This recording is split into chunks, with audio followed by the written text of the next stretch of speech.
kita lanjutkan baca kitab Syarah Raghibul Haddad. Bismillahirrahmanirrahim. Qala Syekhul Musannif rahimahullah ta'ala wa nafa'ana Allah bi'ulumihi wa 'ulumikum wa 'ulumis salihin fid dharain amin.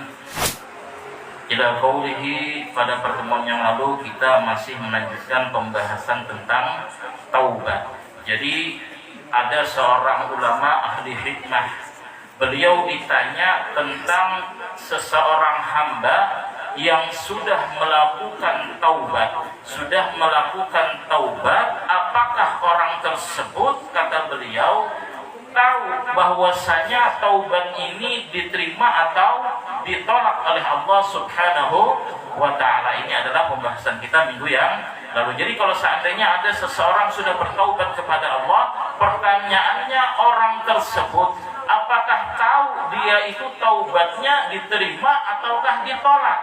Jadi kata ulama ahli hikmah tersebut, yang seperti itu orangnya tidak bakalan tahu ya taubatnya sudah diterima ataukah belum, tapi ada tanda-tandanya, ada ciri-cirinya kalau taubat seseorang itu sudah benar-benar diterima oleh Allah Subhanahu wa ta'ala. Salah satu tandanya kemarin adalah orang tersebut berganti teman, artinya berganti dari teman yang tidak baik menjadi teman yang baik, berganti perkumpulan, dari perkumpulan yang tidak baik berganti menjadi perkumpulan yang baik. Intinya setelah dia melakukan taubat, dia meninggalkan teman-teman yang tidak baik dan meninggalkan tempat-tempat perkumpulan yang tidak baik. Kalau seandainya ada di dalam dirinya yang seperti itu, maka itu salah satu tanda bahwasanya taubatnya dia diterima oleh Allah Subhanahu wa ta'ala. Lalu di sini beliau menyebutkan qultu, aku kata beliau, wa hadza kama qala al-Imam al-Ghazali rahimahullahu ta'ala fil Ihya.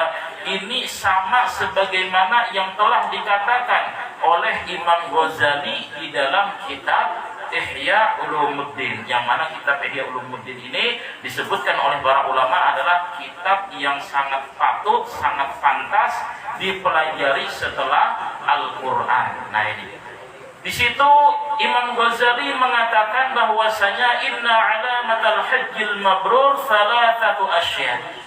Sesungguhnya tanda-tanda ataupun alamat haji seseorang itu hajinya mabrur.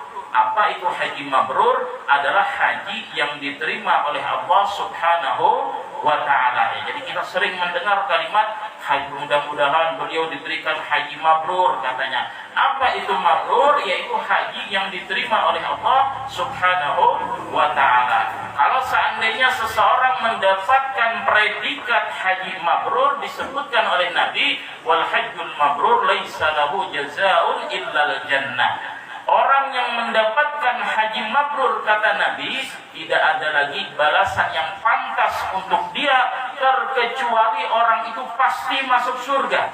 Ini Nabi yang menyebutkan. Jadi kalau seandainya seseorang sudah mendapatkan haji mabrur, maka kata Nabi balasan yang pantas untuk dia adalah masuk ke dalam surganya Allah Subhanahu wa ta'ala. Tapi apakah kita bisa mengetahui ya haji kita ini diterima atau bukan, ya diterima atau ditolak oleh Allah Subhanahu wa ta'ala? Sama kata beliau, haji mabrur itu ada tanda-tandanya, ada ciri-cirinya. Nah kalau kita ingin mengetahui seseorang itu hajinya diterima atau tidak, Imam Ghazali menyebutkan di dalam kitab Ihya-nya, kata beliau, yang pertama kata beliau ada 3 tanda.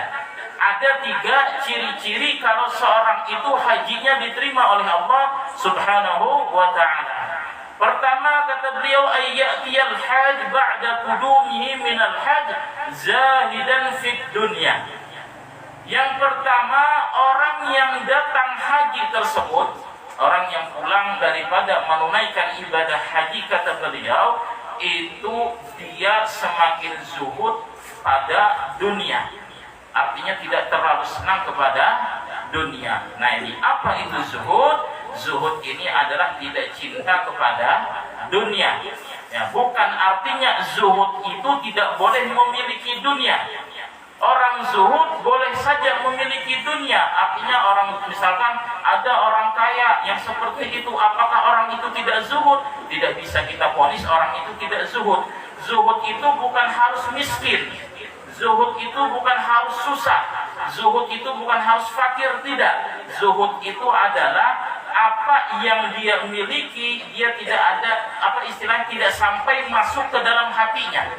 Ya, dunia yang dia miliki, harta yang dia miliki itu tidak sampai masuk ke dalam hatinya, itu namanya zuhud. Bukan artinya zuhud itu nggak boleh kaya. Ada ustadz kaya, wah beliau nggak zuhud katanya. Ada kiai kaya, tuan guru kaya, habaib kaya, nggak zuhud, beliau mencinta dunia katanya, tidak.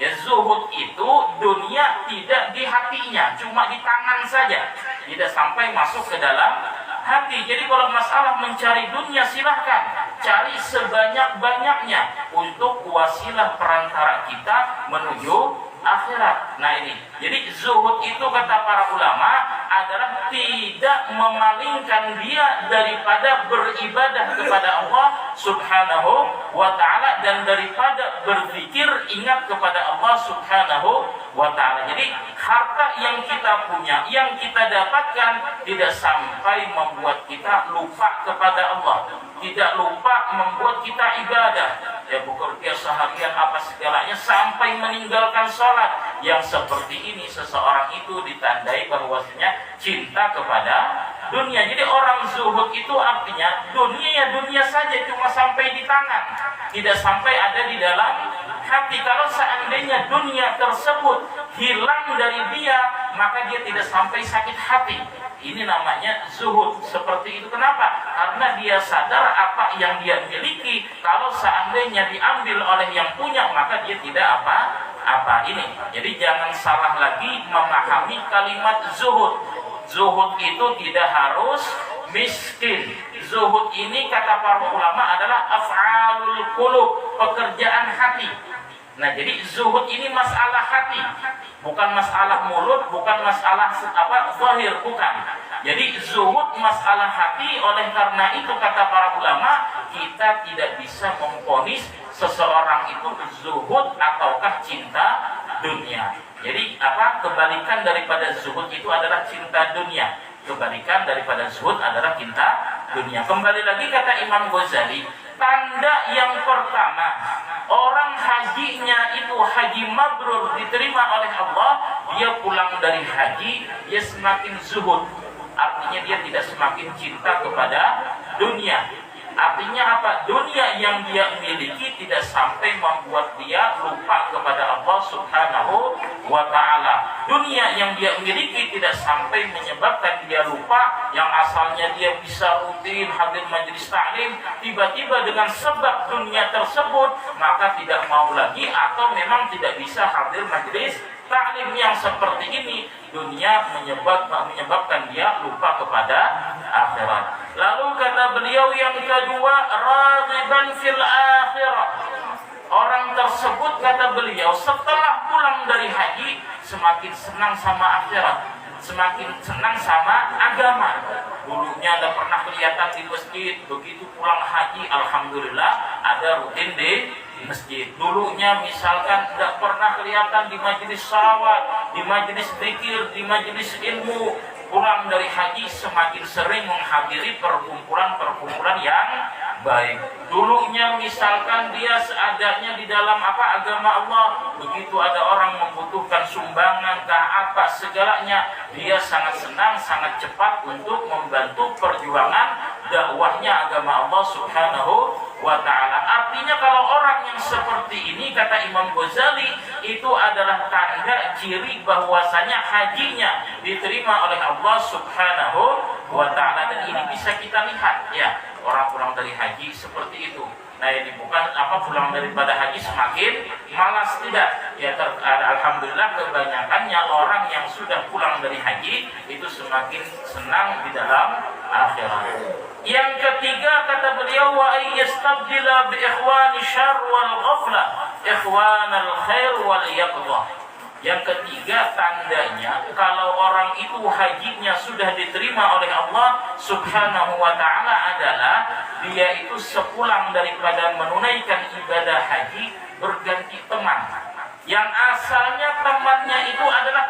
yang tidak baik, yang teman yang selalu lupa kepada Allah, kata beliau, berganti dengan teman yang baik dan teman yang saling mengingatkan kepada Allah Subhanahu wa ta'ala.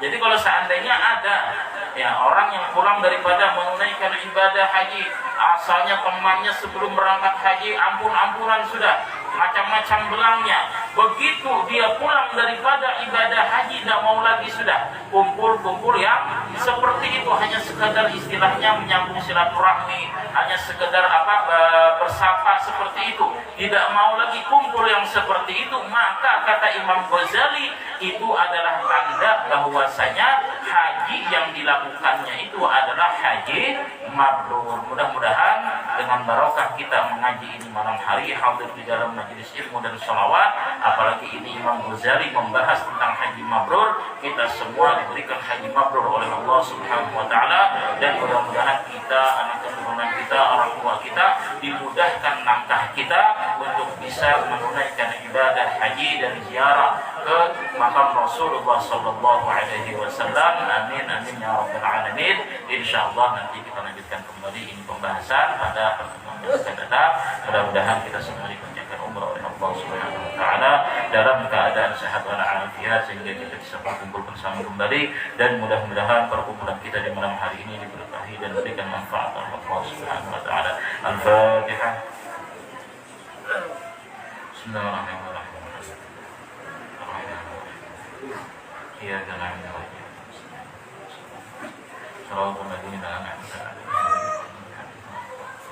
Bismillahirrahmanirrahim. Alhamdulillahirabbil alamin. Hamdan wa fi'lan Allahumma shalli wa sallim ala sayyidina Muhammad wa ala ali sayyidina Muhammad. Allahumma ij'al jam'ana hadha jam'an marhuman wa tafarraqana min ba'dihi tafarruqan ma'suma wa la taj'al minhum fina wa la ma'na wa la man yatba'na shaqiyyan wa la matrudan wa la mahruma. Allahumma ma mananta bihi fa'tinhu wa ma an'amta bihi fala tasrifhu ya arhamar rahimin wa ya arhamar rahimin. Al-Fatihah. Bismillahirrahmanirrahim. Alhamdulillahi rabbil alamin. Arrahmanir rahim. Maliki yaumiddin. Iyyaka na'budu wa iyyaka nasta'in. Ihdinas siratal mustaqim. Shiratal ladzina an'amta 'alaihim ghairil maghdubi 'alaihim waladdallin.